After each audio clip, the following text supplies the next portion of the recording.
Ngarasakeun kahirupan, ngarasakeun cahaya panon poe, jeung nyambung deui jeung diri sorangan di lembur mah.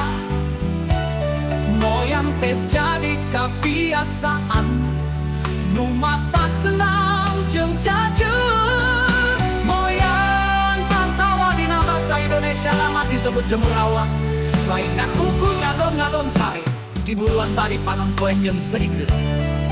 Moyang teh ngampungpakeun waktu pikeun awak meunang panas.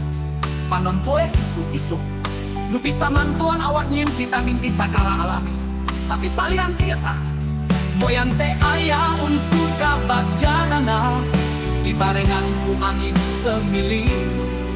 Sorang manuk jeung sapoe nu caan, moyang teh bisa jadi waktu nu paling tenang jeung regreg.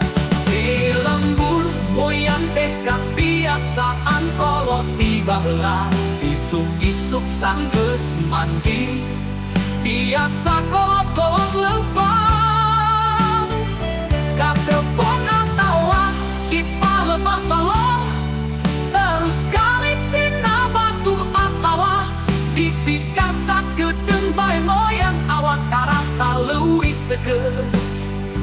Barudak oge tara katinggaleun.